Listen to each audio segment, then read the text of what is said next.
লাউ শাক ভাপা, লাউ শাকের তরকারি, লাউ শাক দিয়ে পাতুরি, নানান রকম জিনিস কিন্তু আমরা আগেই খেয়েছি।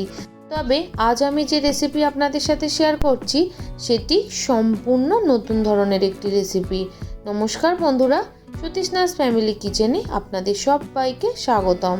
আমার আজকের রেসিপি যদি আপনাদের ভালো লেগে থাকে তাহলে অবশ্যই একটা লাইক করে দেবেন, একটা ছোট্ট কমেন্ট করে জানাবেন। আর চ্যানেলে নতুন বন্ধু হয়ে থাকলে প্লিজ চ্যানেলটি সাবস্ক্রাইব করে পাশে থেকে যাবেন। এখানে দেখুন আমি লাউ শাকের ডাঁটা আর আলুগুলোকে সুন্দর মতো ছোট ছোট করে কেটে ধুয়ে পরিষ্কার করে নিয়েছি। এদিকে আমি নিয়ে নিয়েছি কড়াইটা গ্যাসের মধ্যে গরম বসিয়ে দিয়েছি। কড়াই গরম হলে দিয়ে দিলাম অল্প একটু সাদা তেল।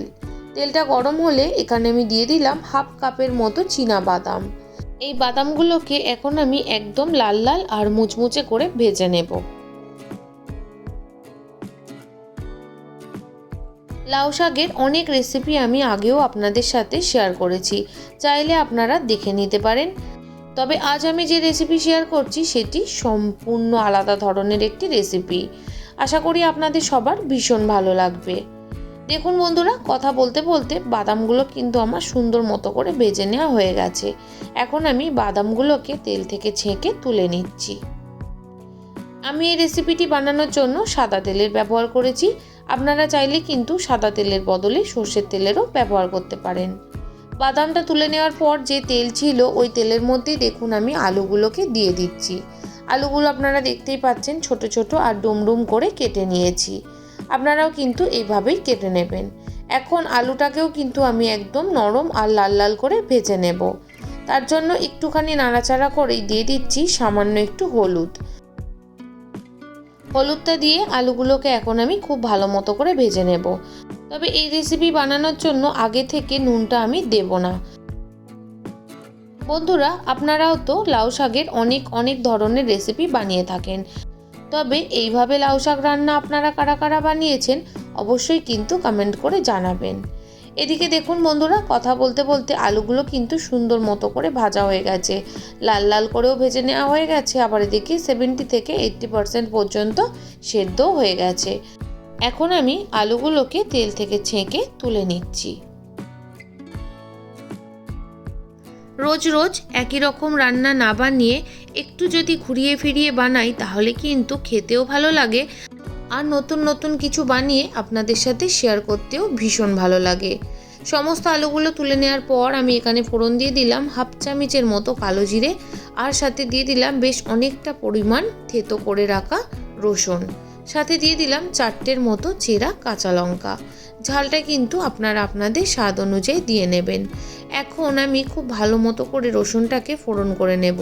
যদি আপনারা কেউ রসুন পছন্দ না করেন অথবা নিরামিষ দিনে বানান, সেক্ষেত্রে আপনারা রসুনটা বাদ দিয়ে কিন্তু শুধু কালো জিরে আর কাঁচা লঙ্কা ফোড়ন দিয়েও বানাতে পারেন। এদিকে দেখুন বন্ধুরা, রসুনটার কিন্তু কালারটা আস্তে আস্তে চেঞ্জ হতে শুরু করেছে, তবে আমি আরও অল্প একটু ভেজে নেব। রসুনটা যত ভালো করে ভেজে নেওয়া যাবে ততই কিন্তু গন্ধটাও সুন্দর আসবে আর খেতেও খুব সুন্দর লাগবে। বেশ কিছুক্ষণ রসুনটা ভেজে নেওয়ার পর এখন আমি দিয়ে দিলাম কেটে রাখা ডাঁটাগুলো যেহেতু সেদ্ধ হতে একটু সময় লাগে তার জন্য আগেই আমি লাউ শাকের ডাঁটাগুলো দিয়ে নিয়েছি। একদম কচি কচি ডাঁটা শোল ছাড়িয়ে নিয়েছিলাম, তারপর ছোট্ট ছোট্ট করে কেটে এইভাবে করে দিয়ে নিয়েছি। এখন 1 থেকে 2 মিনিটের মতো হাই হিটে আমি ডাঁটাগুলোকে ভেজে নেব। অল্প একটু নাড়াচাড়া করে নেওয়ার পর গ্যাসের ফ্লেমটা এখন আমি লোতে করে দিয়ে দেব কিছুটা পরিমাণ নুন, যাতে করে ডাঁটাগুলো থেকে খুব তাড়াতাড়ি জল বেরিয়ে নরম হয়ে যায়। আমি আগে নুনটা ব্যবহার করিনি, কারণ লাউয়ের ডাঁটা খুব তাড়াতাড়ি নরম হয়ে যায়, আর যদি খুব বেশি সেদ্ধ করা হয়ে যায় তার জন্য একটু টক টক ভাব হয়ে যায়, যার জন্যই নুনটা আমি একটু পরেই দিয়েছি। নুনটা দেওয়ার পরে একটু নাড়াচাড়া করে নিয়ে আপনাদের দেখিয়ে দিচ্ছি। এখানে দেখুন কেটে নিয়েছি আমি লাউ শাকের পাতাগুলো, একদম ঝিরিঝিরি করে কেটে নিয়েছি। এদিকে দেখুন ডাঁটাগুলোও কিন্তু বেশ সুন্দর মতো ভাজা হয়ে গেছে, হালকা হালকা জল ছাড়তে শুরু করেছে। এখন আমি ভালো মতো করে নাড়াচাড়া করে নেব, তারপর ঝিরিঝিরি করে কেটে রাখা লাউ পাতাগুলো দিয়ে দেব। আজ যেহেতু আমি কোনো রকম তরকারি বা পাতুরি অথবা ভাপা কিছুই বানাচ্ছি না, একদম নতুন ধরনের একটা রেসিপি বানাচ্ছি, তার জন্যই কিন্তু শাকগুলোকে একদম ঝিরিঝিরি করে কেটে নিয়েছি।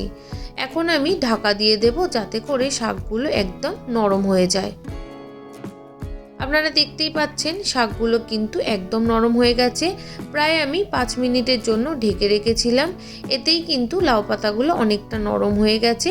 এখন আমি একটু ভালো মতো করে নাড়াচাড়া করে নিচ্ছি।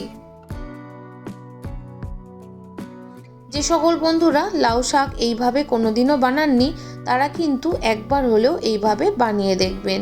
এতটাই দুর্দান্ত স্বাদের হয়, যেটা দুপুরের গরম ভাতের সাথে মেখে খেতে ভীষণ ভালো লাগে।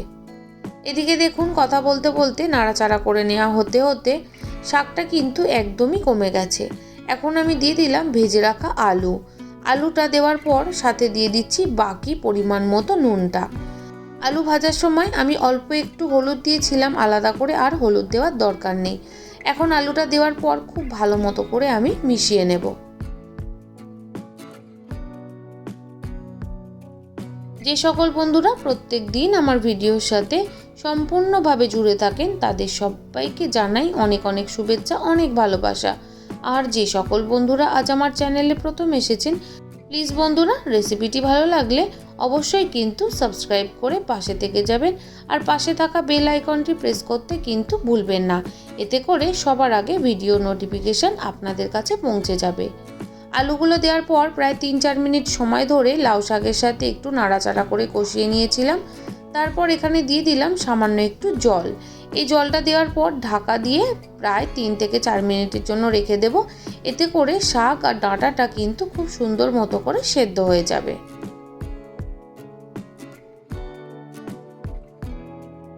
4 মিনিট পর আমি ঢাকনা খুলে দিয়েছি। এখন আমি দেখুন একটু নাড়াচাড়া করে দিচ্ছি। জল কিন্তু এখনও কড়াইয়ের মধ্যে রয়েছে। আপনাদের একটু দেখিয়ে দিলাম যে আলুটা তো আগেই সেদ্ধ হয়ে গেছিলো, এইটুকুনি টাইম রাখার জন্য পুরোপুরি সেদ্ধ হয়ে গেছে।